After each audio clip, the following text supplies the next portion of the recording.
And the thing is, the problem with that is that people don't have a strategy on when they should get back in, right? The strategy for most people is I'll get back in when I feel good and ready and when the news is not so bad and when things look a lot more rosier. Right? But that's not a strategy. Again, you're thinking with your emotions.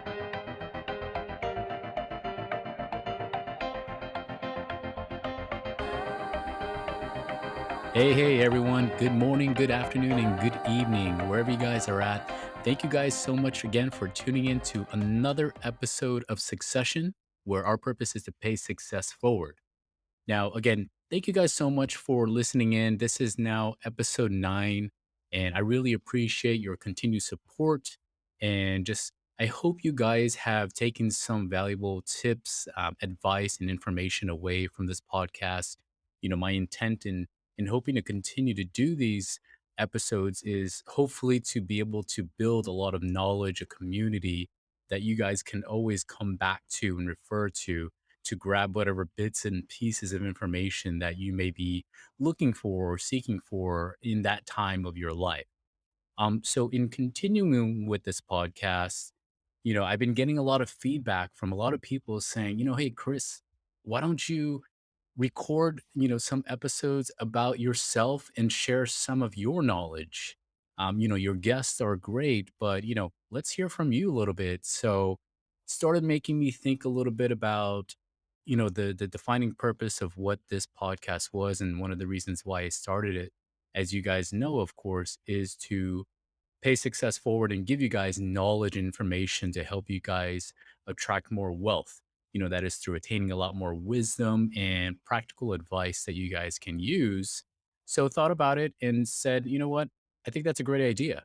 You know, I think that's a great idea. So I'm not changing anything in regards to the podcast itself. I'm just making some additions and some tweaks to it. So in conjunction with having the phenomenal guests that I'm going to continue to have on this podcast. I'm also going to be integrating episodes where I'm going to be giving you guys just short tips, things that are going on that may be happening around the world, and just giving you guys some advice and just words of wisdom, words of encouragement. And hopefully, you guys, like I said, can take that information away and apply it to your life somehow, or maybe, share that with others that you guys may know. So, in today's episode, I'm going to keep it short, but I do want to talk about something that has been going on recently in in my world as far as being a financial advisor, and that is the stock market. Right, this entire year, the stock market has just been not the best stock market that any advisor or any investor would really, want to be able to sit through. So, I've been getting asked a lot of questions. What do I do, Chris, with my investments? Should I cash out and just wait and sit on the sidelines? Should I right now buy on the dip because, the market is down 20% plus? Or should I just hold?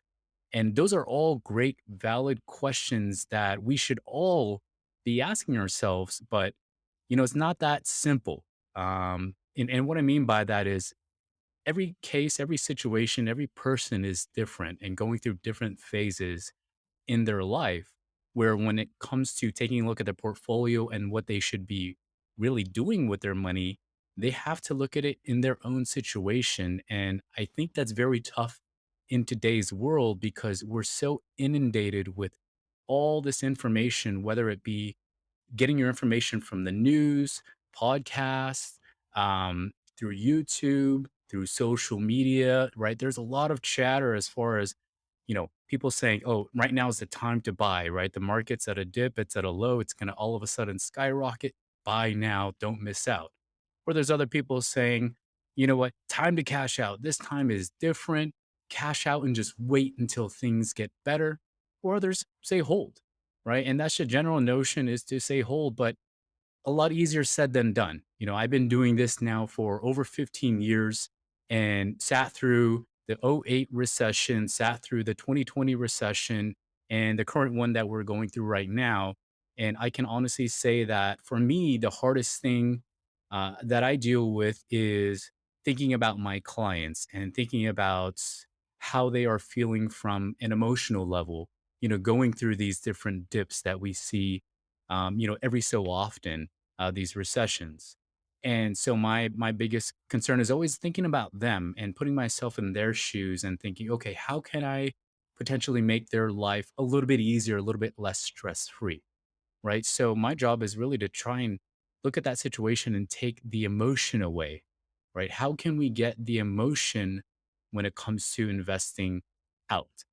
Because emotion investing is a very emotional game, right? Especially you're doing and investing your own money, right? And you're hearing again all this chatter and you're thinking, well, man, I worked hard for that money, right? Or, I inherited that money from my mom, my dad, my family members, whoever it may be, however you came into that money. It's, obviously the last thing we want to do is we want to see our money go down, right? We want that money to go up, but in all reality, the markets don't go up every single day. They don't just shoot up forever, right? That's impossible. That's not how the markets work. But again, the emotion plays a big, big important role when it comes to investing. So I would say the first thing when looking at your situation today is try your best to get the emotion out of investing. And I would say the best way to do this is first of all, take a look at your situation. Don't take a look at what other people are saying on the news and social media and what you should do. But first, take a look at your particular situation and where you're at in life today, right? Are you working? Are you feeling safe? Are you feeling comfortable with your job? Do you feel secure? Are you retired? Right? You may be retired, living off of Social Security, living on a fixed income. How does that look today? Do you still feel secure in your retirement income? So these are questions you want to start asking yourself is how secure do I feel in my current situation? Do I have enough income to meet my ongoing expenses that are reoccurring? Mortgage, rent, utilities, car payment, food, gas, all of those things, right? So evaluate that and see where are you at. Okay. If you feel confident in your job, you feel very secure in your job and with the amount of income that's coming in is able to pay for those expenses and hopefully you have something left over to continue to save, then you might want to reevaluate at that point. Okay, is it in my best favor to continue to sit with my current investments and wait this market downturn out? Because history has shown, and now again, there's no guarantee that history will repeat itself, but historically, the markets do tend to always recover. And again, I always put that out, it's not guaranteed that it will. But if we just go based off of history, at some point in time, we should see a recovery. But that's a matter of time, right? And that's why they say when it comes to investing, another important principle is having the time. And what I mean by that is we all remember, we all went through this 2 years ago. We went through COVID. And a lot of people don't remember this, but during that time, the market lost 34% in a matter of a month and a half. In a month and a half, the stock market lost 34%. But then the market jumped right back up, in a matter of a few months and recovered all of those losses. But I think from a behavioral standpoint, we were in a much different world back then, right? We were going through a pandemic, which none of us had ever seen in our lifetime. We haven't had anything like this over, the last 100 plus years.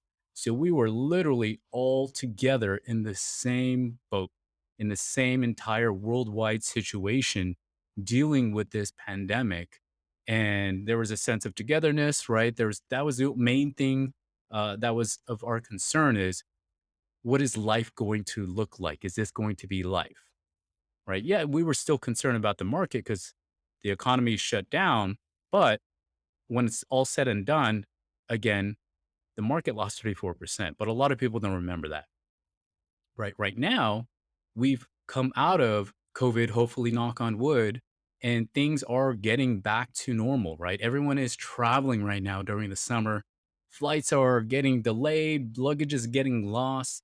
Everyone wants to get out, everyone wants to continue living their life as if, it was pre-COVID. But with that being said, right, it gives us the opportunity now to start thinking and looking at a lot of other things besides you know, besides how it was during COVID. So when looking at the economy, looking at the portfolio, right, a lot of people have more time to be able to analyze those things.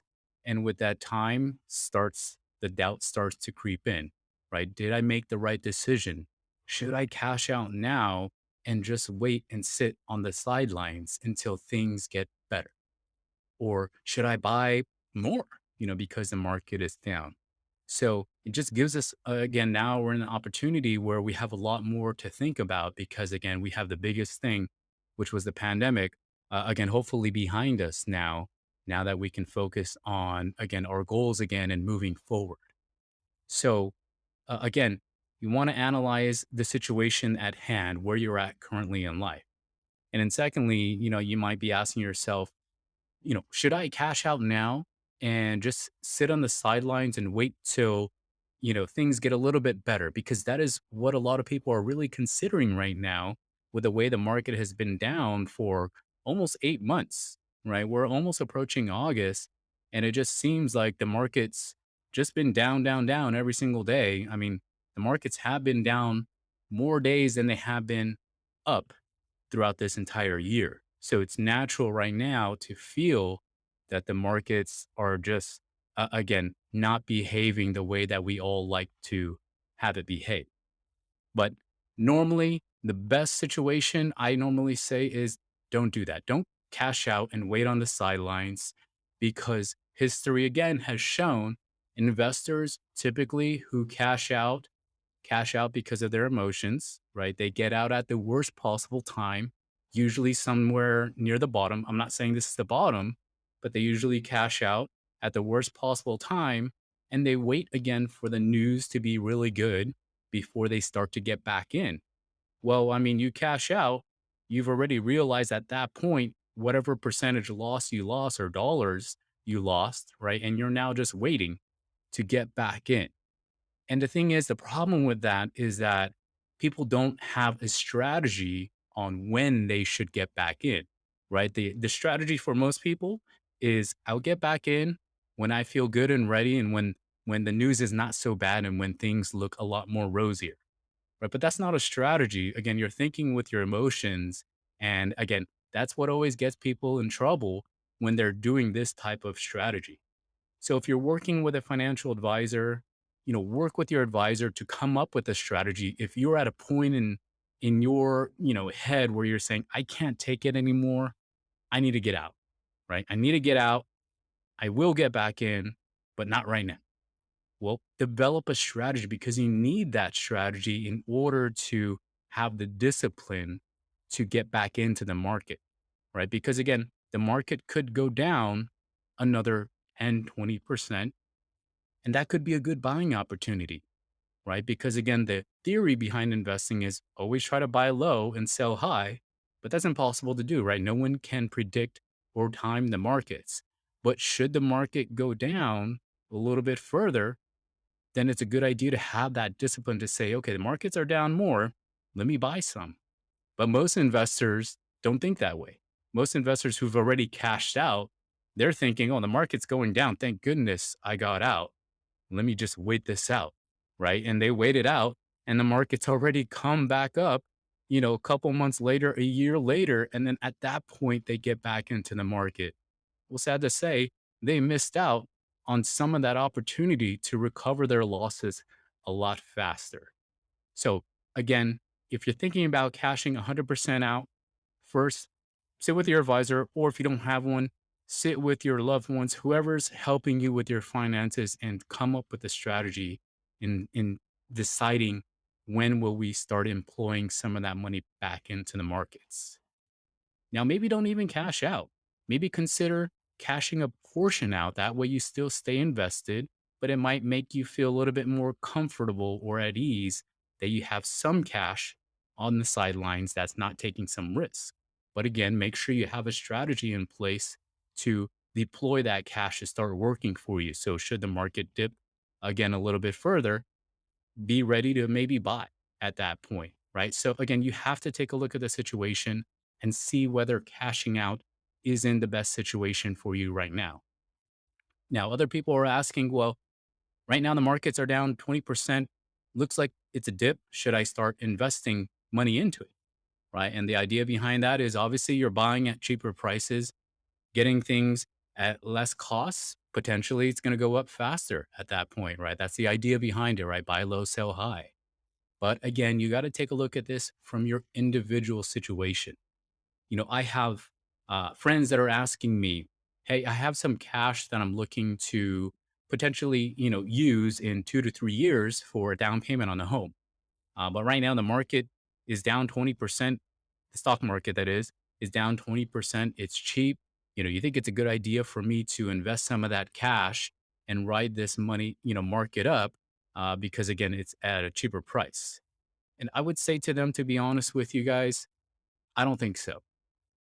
If you're going to be buying a house in 2 to 3 years, you're taking a risk, right? And what I mean by that is if we look back to 2007, 2008, when we had the Great Recession, it took a year and a half from the peak to hit the bottom. And at that point, the market had lost in total over 50 plus percent in a year and a half. Okay. And from the bottom of 2009, it took the market another 4 years until 2013 to recover all of those losses. So you're looking at, 5.5 years from peak in '07 to the hitting the new highs in 2013. Took 5.5 years to recover those losses. Not saying that's going to happen again, but imagine you invest your money that you was meant for a down payment in 2 to 3 years, right? And the stock market were to go down maybe another 10% from today, right? It could take potentially another year, year and a half to recover some of these losses. And you have to think about, well, what was the gain at that point that I really got out of this? You know, there's no guarantee just because, again, cheap prices are cheap that in a matter of a year or two that they're going to be a lot higher. It could take a lot more time. So for those people, I say, if your time horizon is short and you're considering buying the dip, reevaluate the situation, take a look at your time frame, take a look at your ability again to weather that storm for a couple years. But, if you're looking at the situation and you're saying, you know what, my income is comfortable, I have this cash, I'm not planning on using it for any down payment on a home. This is money that's meant for long term, 5, 10 plus years down the road. Definitely worth considering, maybe deploying some of that cash into the market or just having a disciplined approach to how you're going to get that money into the market. Maybe not buy it all right now, but maybe buy slowly over time should the market dip a little bit further. Again, work with your financial advisor, come up with a strategy because, again, investing is a very emotional game. And the last thing you want to do is put all your money in the market right now because it's a dip and the market takes another tumble. And if you don't have the emotional discipline or just the discipline in place, a plan in place, you might be regretting that situation and make the bad decision of cashing out at that point in time when you said your time horizon is 5, 10 plus years. So again, no easy answer, I know, when it comes to should I buy now? Should I sell out 100% now or sell a little bit out? And the reason why I say that is because, again, your situation is completely different from everyone else's. What you see on the news, people giving advice that you should be doing this or you should be doing that. Again, it's blanket advice, not meant for everyone. You always have to take a look at the situation as it is, as it pertains to you, and make the necessary plans and modifications so that you can make sure that you're succeeding in your investing goals for the long term, for the short term, whatever it is, that you're making the right decisions. So again, I hope this information helps you guys during this time right now that we're going through. I'm confident that we'll come out of this. Again, I've been doing this for 15 plus years and have sat through already 3 different recessions. And yeah, I'm an optimist, but I'm also a realist when it comes to setting the expectation, especially for my clients, and sitting down with each one of them and saying, okay, let's reevaluate your financial plan and decide if we need to make some tactical adjustments. There hasn't been a situation where I say, let's cash you 100% out in the market now, because most clients are invested for the long term future. Because if there's investors that are investing for short term, a year or two, I always tell them it's not a good idea for us to work together. Maybe we should consider putting this money in a savings account or maybe even an I bond, especially since I bonds right now rates are high. So again, take a look at the situation as it pertains to you. You have an advisor.